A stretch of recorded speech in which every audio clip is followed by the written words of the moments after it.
Build your fits of the day with Abercrombie's newest denim drop. I'll tell you where to start. Abercrombie's 90s straight jean goes with any shirt from tees to sweater polos. Super versatile. Their loose and baggy jeans are more trend forward, so I grab those when I go out with friends. Right now, get 25% off on almost everything at Abercrombie. Offers valid in stores and online January 23rd, 2025 to January 28th, 2025. In U.S. and Canada, exclusions apply as indicated. Online price reflects discount. Don't you love it when things are both easier and more affordable? Like when the rain washes your car for you. Or like when you save up to 10% by bundling your renters and auto insurance with USAA. Bundle with USAA and start saving. Get a quote today.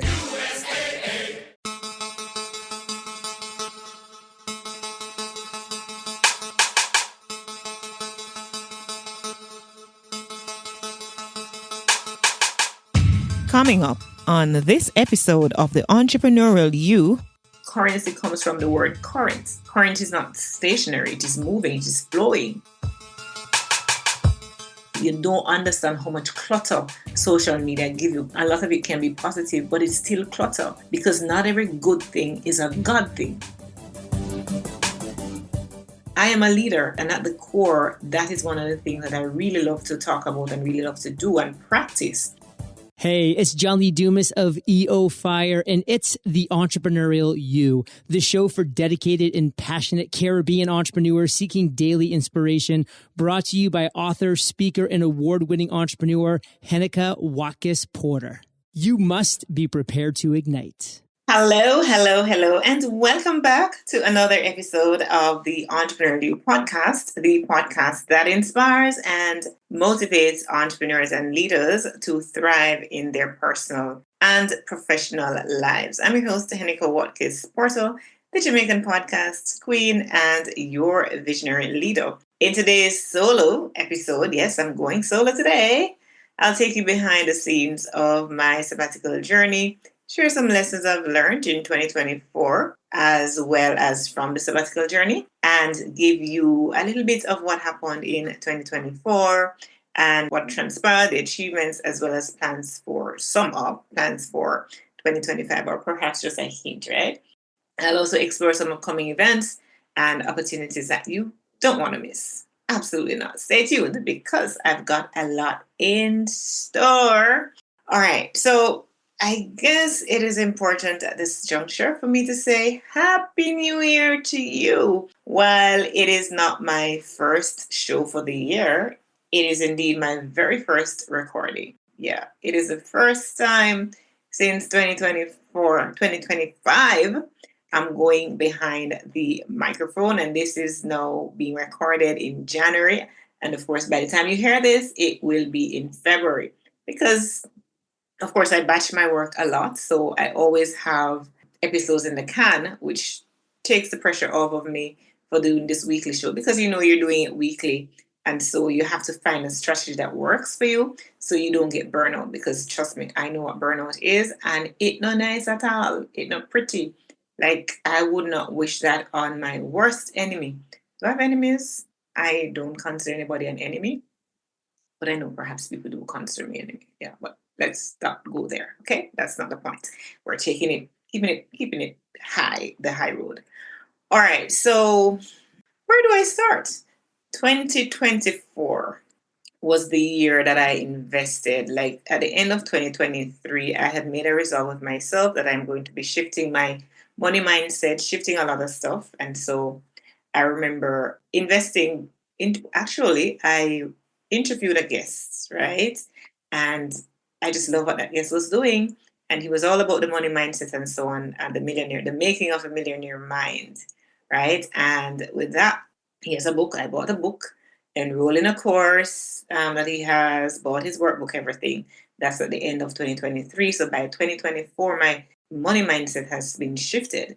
And I always thought that I had this positive viewpoint on money, but I clearly did not. I had money trauma. I'm still working through those money trauma. Still working through a negative money mindset, to be honest with you. But I'm nowhere near where I was. And I think the truth is I've always thought myself to be positive. Yeah. But then, you can't see your own blind spots, right? And you take some things and some purses and being exposed to different environments to kind of bring it out. So one of the things for me that stood out from that course. Because the truth is, when I went through the course, like, I kind of like, oh, but read this before. I've known of this before. Like, this is not new. But there's one particular concept, and repetition is always good, right? But there's one particular concept that I latched on to, because I would have money put aside, right?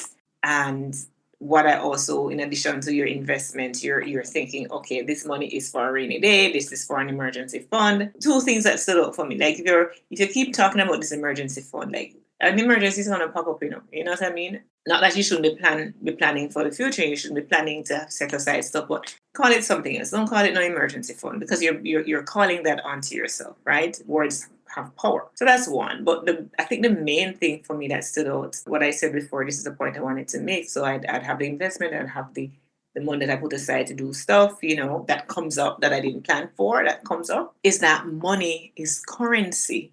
And yes, in your basic understanding and definition of money, you know that it's currency, right? But when it was brought home to me in black and white, money is currency, which means that it should be flowing. Currency comes from the word current. Current is not stationary, it is moving, it is flowing. And so when I saw money that way, as currency and not as money, that simple understanding and that haha moment for me shifted a lot of things in 2024. And that's how I was able to attain the turning point in Atlanta, Georgia from Jamaica. Turning point wasn't cheap, right? It was not cheap. In addition to the attendant fee cost to attend, there's also airfare, there's also hotel and extra spending money. And you got to, get some extra stuff if you're traveling, and, you won't put yourself together. And I decided I want some new stuff. I changed my hair. I wear a wig for the first time.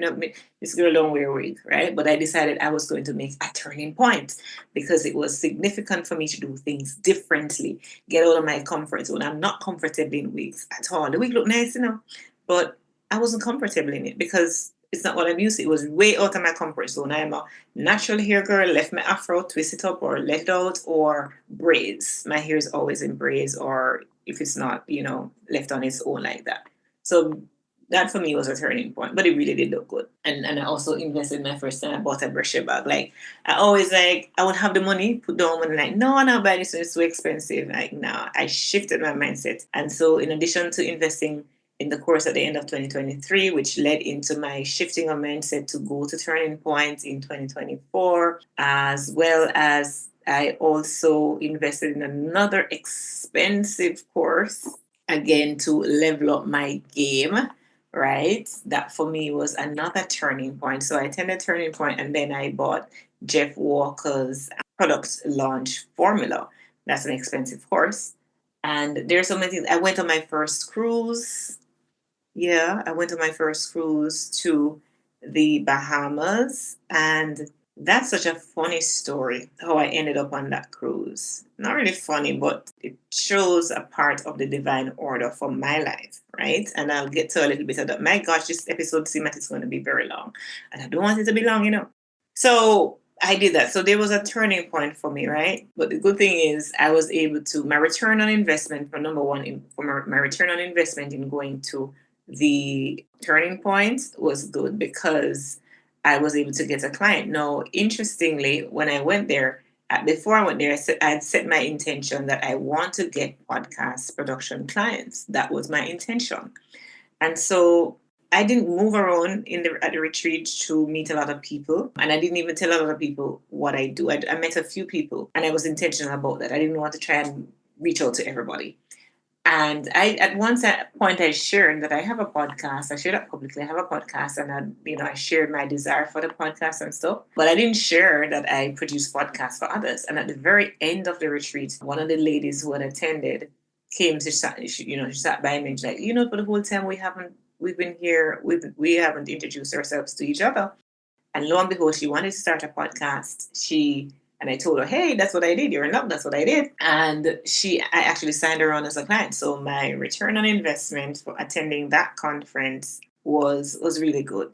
Yeah. So in addition to the wealth of information I got it double, really, really double. So that was it for my whole year in terms of my personal development. Like, I was big on personal development, and I attended a lot of local conferences in Jamaica, which were really helpful. A lot of them that I attended were kind of what I use my podcast to do a lot, which is like a press pass. So in addition to giving them some coverage and stuff, the conference organizers giving them coverage for their events, I get to attend these very lovely events through my podcast. Isn't that amazing? And that's why I always tell people it's important to start a podcast. So fast track to about September, I just felt this heavy thing in my spirit that I need to take a sabbatical from social media. And I decided December it was going to be it. And even that very morning, I actually went to ChatGPT and I was like, give me a strategy to go on a social media sabbatical. Like, yeah, like just random things. Sometimes I just ask random questions, right?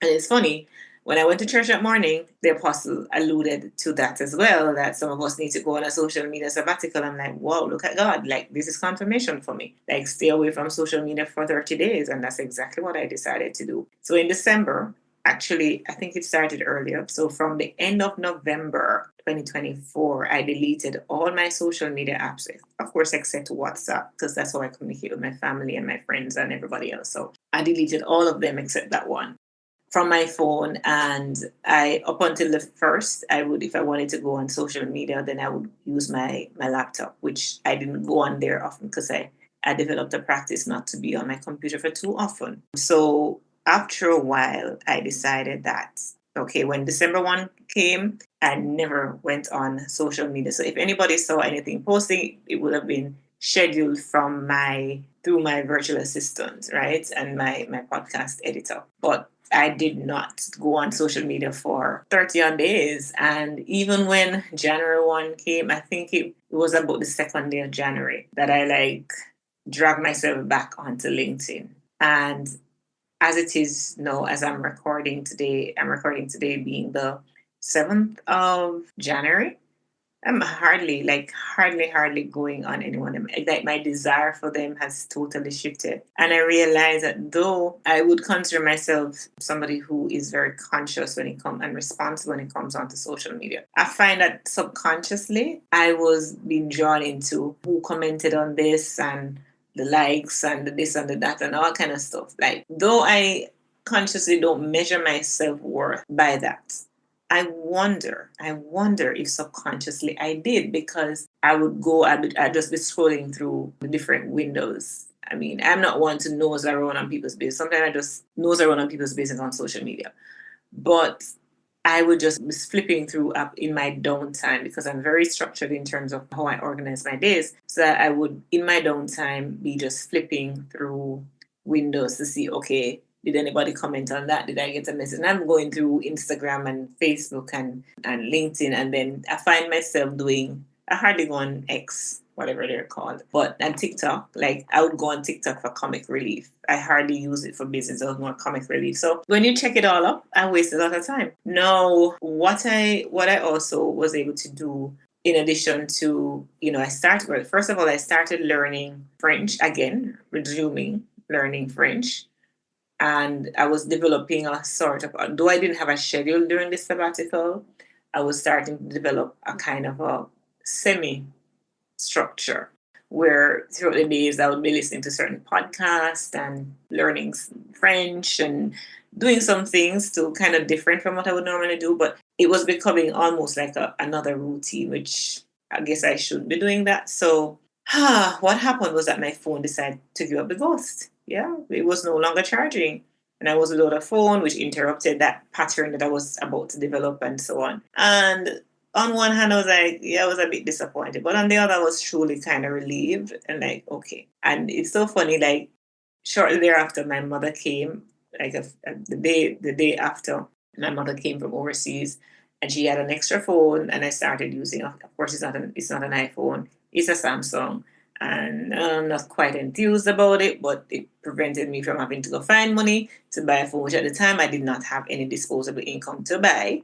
So it really saved me a good penny, but I was still not enthused to go back on the phone. So I took my own time and got back on. I still have not uploaded any social media app on my phone, and I don't plan to. And I kind of engage with the Android differently, because I had a I had a certain way of using the iPhone, and now some of the apps don't work the same way. So, for example, I use Grammarly a lot. I have the paid version of Grammarly, and I can't use Grammarly the way I would use it on my iPhone because you can't get to work on it like that. You know, it's just crazy, right? So, whereas I would just open my iPhone and whatever I'm working on a computer, it will be there on the iPhone. No, it's not like that.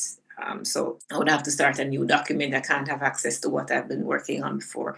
And that's not cool because I really use Grammarly a lot. A lot, a lot, a lot. Okay, where was I? Oh my gosh, so many things to say. But from that sabbatical, I have, recognized that I was a bit distracted, even though I thought I was so focused. I was distracted, right? Because I wanted to do a lot more praying and being connected to God. I didn't do a lot of intentional prayer. Like, as you know it, you pause and you spend an hour or two or whatever it is and you pray. No, I didn't do that. Sorry, guys, you all religious people going and tell me, Lord, you're off all the time, you never pray, you should use all that time to pray. No, I did not. But guess what? You see, I was listening. I was intentionally listening to God throughout that time. And in my listening to God, I tell you, I hear a lot of stuff in my spirit. Things that I had put on hold, I had buried under the carpet for a little bit.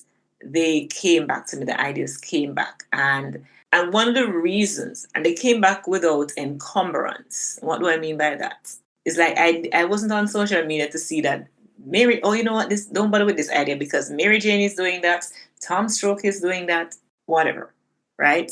And that is one of the reasons I'm not enthused to go back on social media in the way I used to, because I don't want any obstruction in my thoughts. I want 100% clarity as I go forward. And I don't want an idea to be in my heart, a seed to be planted in my heart, and then I kill the seed because I'm thinking, no, I can't do that because John Brown is doing this right now. Or you want to do this because you see somebody else doing it. No, I want 100% clarity. I don't want it to be that because somebody else is already doing it, or because I see somebody else or I didn't see somebody else. I want it to be 100% what I'm getting from my spirit, from download from the Holy Spirit to say, Heneka, this is what you should be focused on. So I'm being very, very intentional about limiting my time and seeing stuff. I don't want anything presented to me. If I want something, I will go search it out. So I don't want the bombardment of even, and yes, I do send broadcast messages and so on, and I do have a newsletter, but I don't want the bombardment of people that are perhaps in my circle. And it's not that I don't care about them. It's not that I'm not interested in what they're doing. It's just at this point in my life, at this particular juncture, I don't want to see what others are doing. I want 100% to be what I'm hearing in my spirit to do and to move forward. I don't want the clutter at all. I am decluttering. And you don't understand how much clutter social media give you. A lot of it can be positive, but it's still clutter because not every good thing is a God thing, And so for me, that is what I want to ensure, that whatever I'm pursuing is a God thing, not a good thing, right? Because there's so many good things, and many of us are so caught up doing good things, guilty, right? Caught up doing good things. But am I doing the God thing? Am I doing what God is saying? Heneka, in this season, daughter, this is what you need to focus on. This is where you should put your blinkers on, girl. Put it on so that you don't get distracted. And that's where I'm at. So that's what, in terms of the clarity and the so on, that's what the sabbatical did. But, when you take a step back, when you're going, and so on, sometimes you get burnout, you get worn out physically, emotionally, mentally, all kind of alley, right? Even sexually, because you don't have no urge for sex, no, because you just burn out, yeah? You get all kind of alley take you. So if you notice, I can speak with all confidence about this because when I was in upper sixth form, was it upper or lower sixth form? One in sixth form. When I was in sixth form, I had the opportunity to take a break from school and go overseas to Missouri, where I was a camp counselor and as a team member for the camp. So it was a camp that operated. So every week you had different camps coming in. And I was one of those leaders at the camp that would help to make the camp run, make sure everything is in order.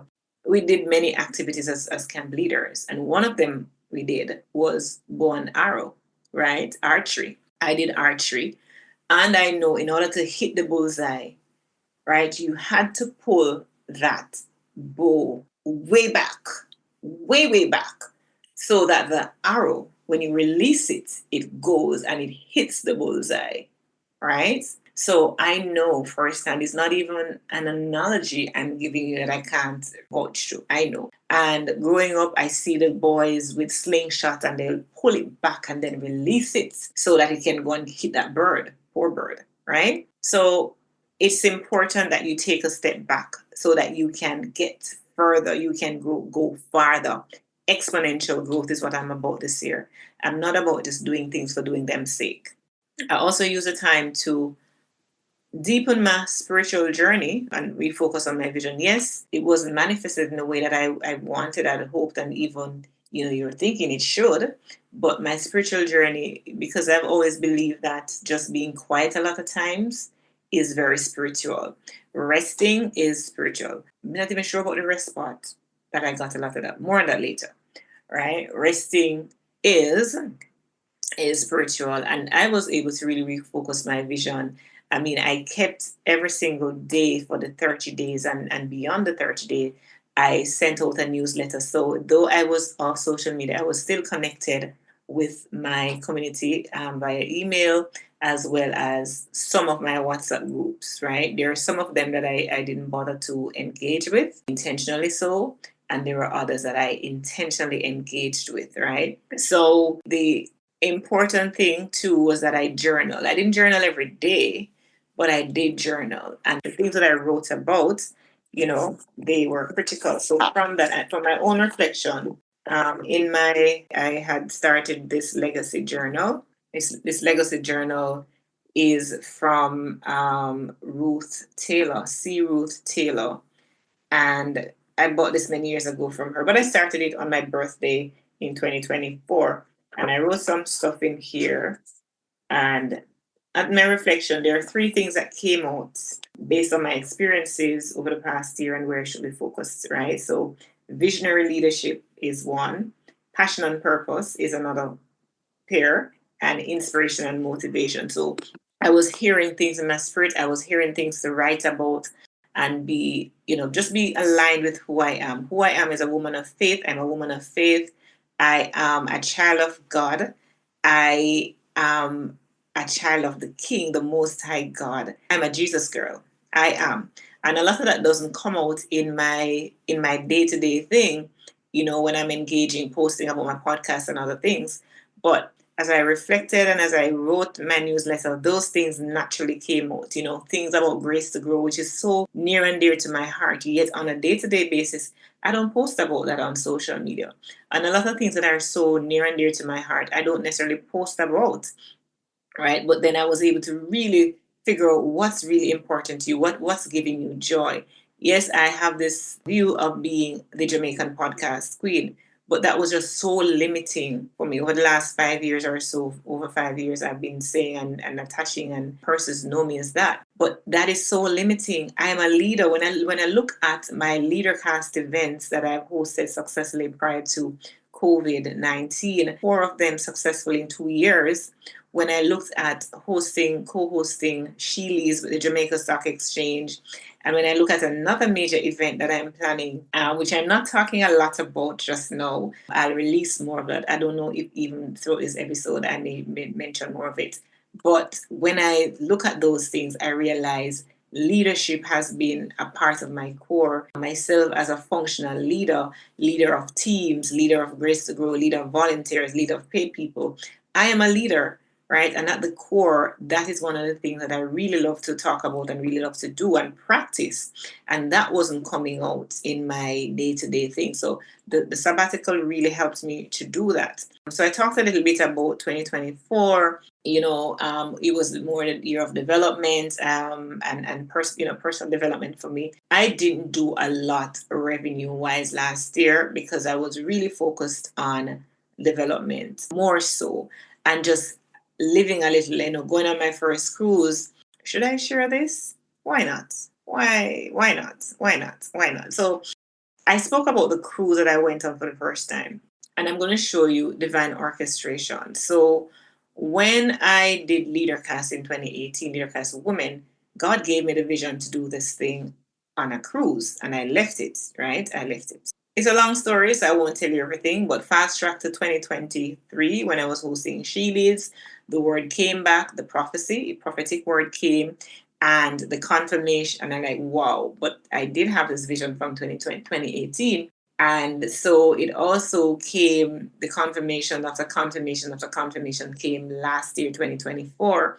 And so that's how I ended up on my first cruise in October of 2024, because I'm like, you know what?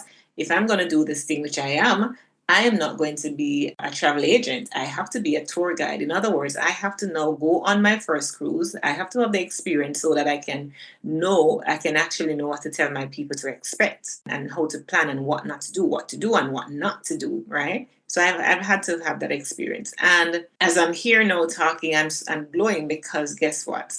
I made a decision that I was going to do this conference cruise, late 2024, started planning for it. And already we have about 20, at this point of record, we have about 20 people recorded, 20 people confirmed to attend, and many of which have paid, right, already. And this cruise is in November of 2025. There's another leadership event that's being worked on, right? You'll hear more of that. There is also another leadership initiative that is going to benefit young people.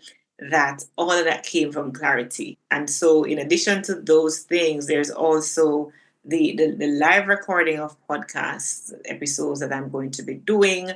There is also, the quarterly podcast meetups that are going to be happening in 2025. For as Grace to Grow is concerned, wow. And guys, I'm telling you so much because I'm excited and there's a lot to say, and I'm going to cut this episode in a little bit because it's already way too long. But just to say that I'm really excited because now where Grace to Grow is concerned, we have already launched a crowdfunding campaign. When I was off social media, when it was launched, and at the time we were able to get up to this time raise $700 without taking it to social media or anything like that.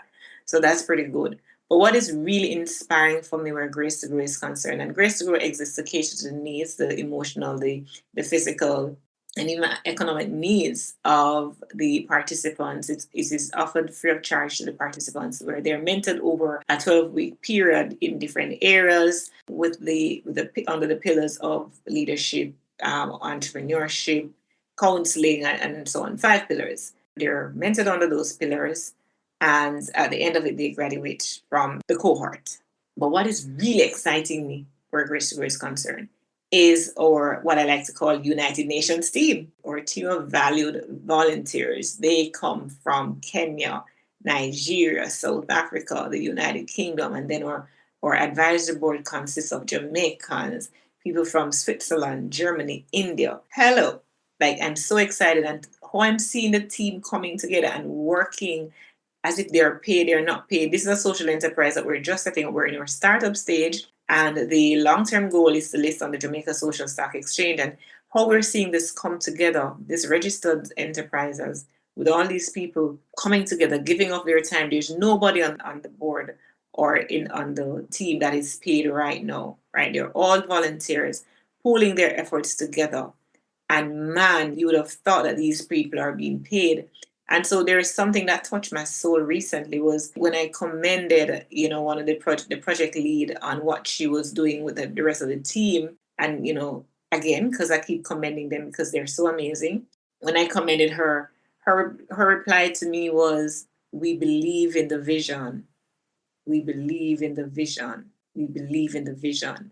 That for me is super, super important, which leads me to, if you know Simon Sinek, Start With Why, then there is the follow-up book, Find Your Why. And I'm going to be doing a lot of Find Your Why workshops, and this is also coming out of the sabbatical. So there's so many things I got from just shutting out. I mean, it's good to shut away. The truth is, I wasn't able to have a sabbatical in its truest sense because I still did a little work. And then I have the pit of them, right? And my mother came in because she was overseas for a little while, and she came. And so my schedule was like, my time was just taken up with a lot of work and going here and doing this, and it was in the Christmas period, so you're shopping. So I didn't really rest as I would want to, but I was able to get a break and get a mental break. And that, like, even when, like, before the second week, before like the 6th of January, when some person would reach out to me, I would just ignore the calls because I was not ready to reconnect in some of those areas, right? I was very deliberate in where I'm connecting and just trying to ease my way back into the thick of things. So it did a lot of good for me. The bottom line is, as I wrap this, it did a lot of good for me. And I'm super grateful that I was able to take that time away from social media and to focus on what is important. So as I think about, how I'm going to end this conversation, I want to talk about what's trending now. Yeah, trending now. Let me end with that. Yeah. So trending now is goal setting trends are evolving as people seek more effective strategies. A recent study by the American Psychological Association shows that 92% of people fail to achieve their goals, often due to a lack of planning, unrealistic expectations, or burnout. However, with the right mindset and tools, we can turn these stats around and become part of the 8% who achieve their dreams. So let's explore how to make goal setting an empowering and achievable process. And as we are still at the early part of 2025, a lot of goal setting has been happening, but I want us to also understand why we're doing what we're doing. And so with that, I would love for you to reach out to me regarding the Find Your Why workshops that are being held and how your organization can be a part of it, because many of us are just going around and doing things and we're not understanding why we're doing it. And that's also too why we have a lot of reticence and we have a lot of lack of enthusiasm from persons, because they're doing things and they're not quite sure why they're doing it. Their employer said, okay, you need to come and you need to file this document, or you need to come and you need to post it on social media, you need to come and you need to do this, but why? And so a lot of employees are not connected to the why of their employer. And if you're not connected, if you're disconnected from it, you're not going to enjoy your job. You're not going to enjoy, the fact that you're, because you don't know that you are now contributing to the joy of, seeing smiles. You're not contributing to creating smiles. You're not contributing to making the world a more interconnected place. You don't see that the why behind what you're doing. And so that is what's causing you to disconnect. So teams that are listening in, leaders of teams that are listening in, let's talk about doing those Find Your Why workshops so that your organization, your employees can be better workers, and you can be a better leader, and you're all on the same page. Because challenges when you're all on different pages, it's not cool at all. All right, so it is just about the time when I wrap. I just want to say thank you so much for joining me in this solo episode. I know it was longer than intended. It wasn't structured. I just kind of keep some main points in, and I left some things out because I want you to stay tuned, keep abreast, so that you can learn what's happening. And tell your friends about this podcast. Tell somebody who is an entrepreneur, leader, business person about this podcast, because I do bring on guests that at the end of it, it's all about empowering you, the listener, to be a leader, a better entrepreneur, a better person overall. All right, so I'm going to ask you to affirm with me: I'm capable of achieving my dreams and navigating challenges with grace. I trust my intuition and allow my creativity to flow. Every step I take brings me closer to my goal, and I'm deserving of all the good that comes my way. Until then, until next time, until we connect again, I am Heneka Watkis-Porter, and this has been the Entrepreneurial You podcast. I will keep thriving and let my light shine. Thanks to my sponsor, the Jamaica Stock Exchange, and to the others. Big up yourself for always being a part of my journey. Do take care. That's a wrap. Yay! This podcast is heard along the Marketing Podcast Network. For more great marketing podcasts, visit marketingpodcasts.net.